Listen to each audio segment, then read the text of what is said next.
Welcome to a new episode of My Story.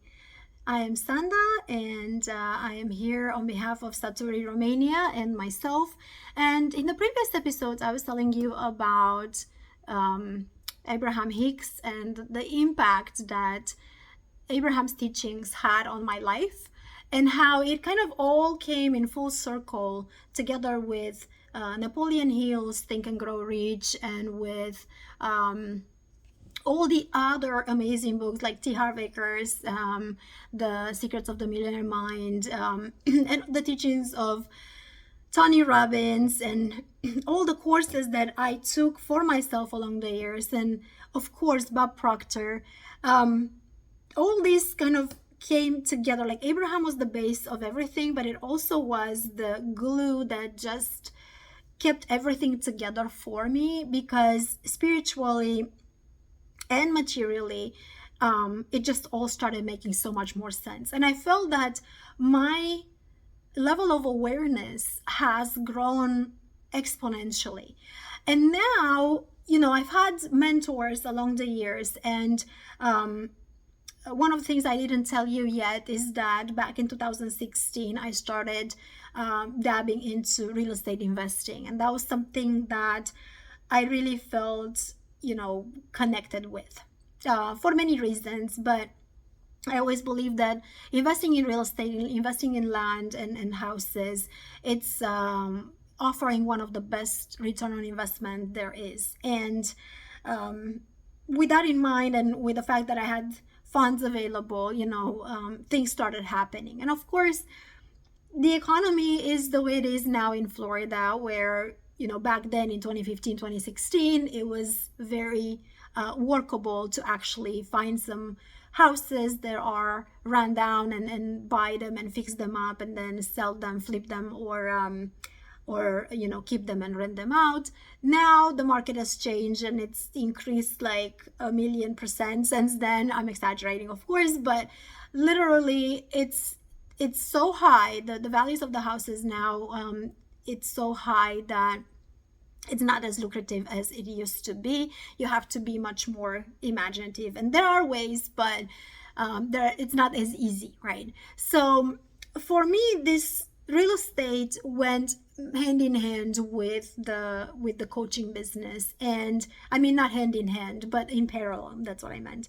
So both businesses have developed very, very well. And of course, I thought of opening more businesses, and there's always opportunities out there. But for me, like I was telling you, it was all about protecting my energy. And even with that in mind, even I started doing less and less networking events and participating less and less conferences on business and for entrepreneurs, because I really felt that it's time for me to heal. And it took me years, but here I am. I really feel now that I am ready to offer much more than I did before.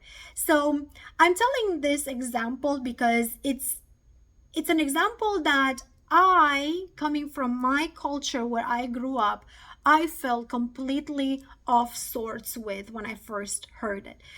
I'm sure you flew, right? And if you didn't, and maybe you will soon, when you fly in an airplane, they tell you, when they give those instructions at the beginning of the flight, before they even take off, they tell you that in case of an emergency, you need to put your oxygen mask first before you help others, including your child, if you're traveling with your child, which is crazy, right?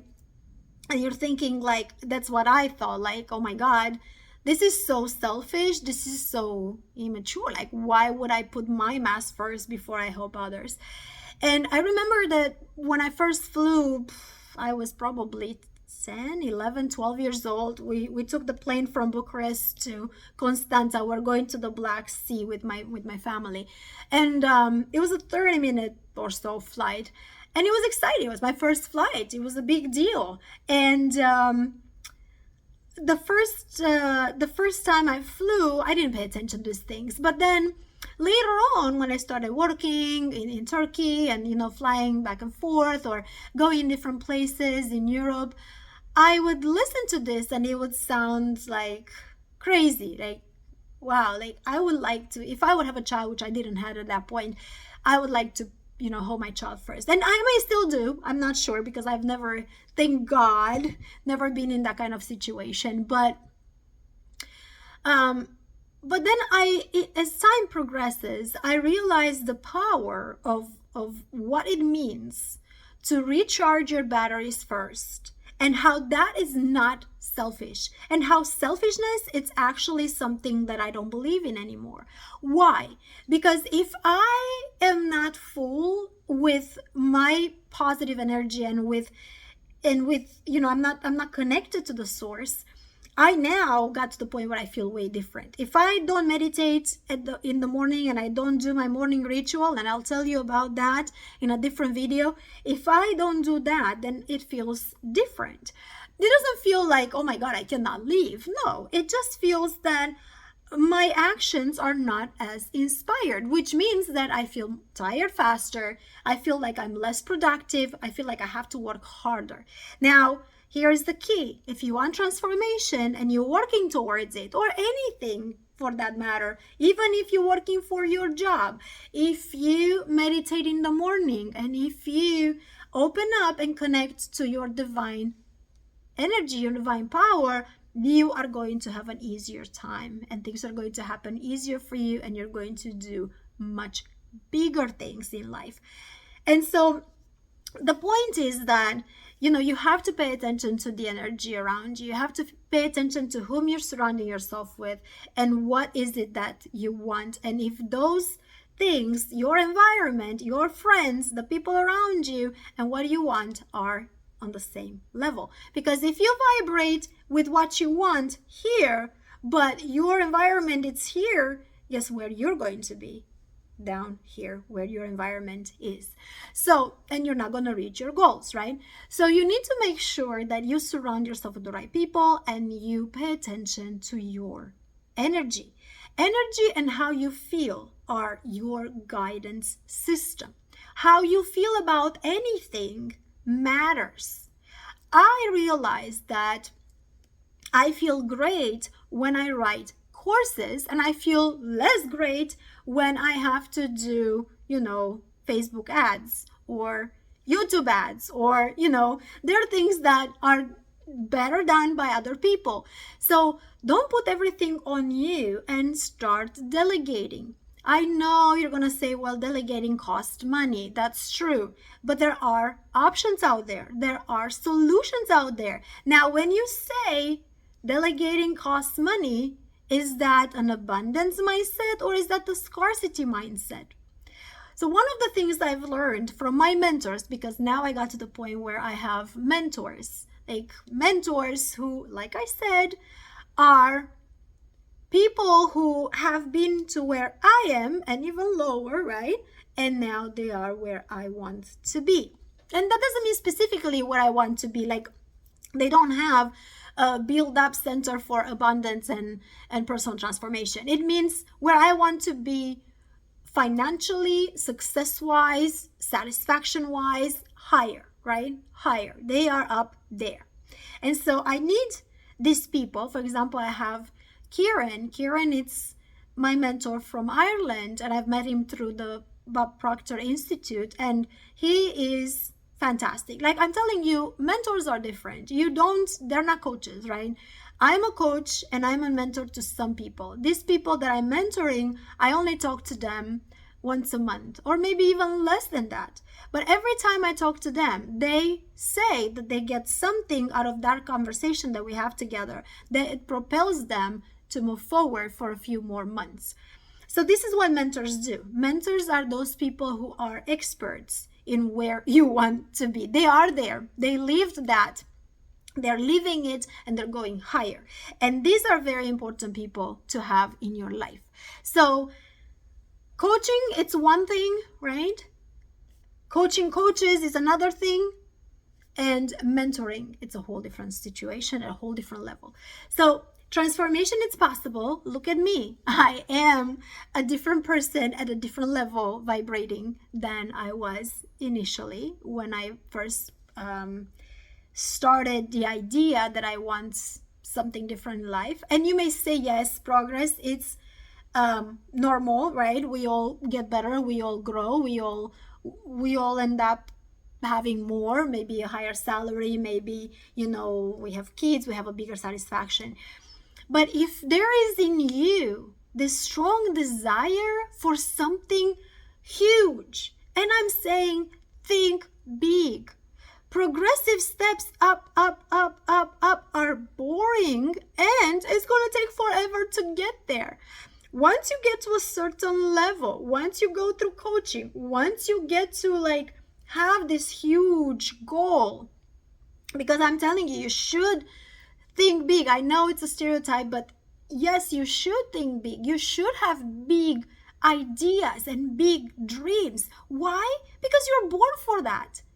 You should, because I didn't even know what I wanted at first. I thought I wanted more money because in my mind I was supposed to be independent, because there was that fight in me. I'm going to, wait for a man to provide for me, or I'm going to do it myself. And my choice was always, I'm going to do it myself. But that's also coming from one of my programs, right? That's when I've realized I need to be vulnerable. I need to be open to receive. That's when I've been told literally that I give out a very masculine energy. And at times I still do. I became this, commander. That's after the divorce. But then in time, I had to teach myself to come back to being the woman that I am, because it's fun to be a woman. It's amazing to be a woman. I still don't need anybody to take care of me, but I wouldn't mind a partner who would love to do that. We can, take care of each other. I don't need somebody who is dragging me down. I don't need somebody who's pushing me from behind, and I don't need somebody who's pulling me after them. I would love somebody as a partner in business and a partner in life who is holding my hand and we go together in the same direction. But how can you do that if you are here and he is here, right? If there is a big gap mentally, financially, even looks wise, because let's be honest, it's possible that that's a gap too that some people care about. It's superficial, yes, but hey, we live in a superficial world. So if the gap is too big, it may not work out.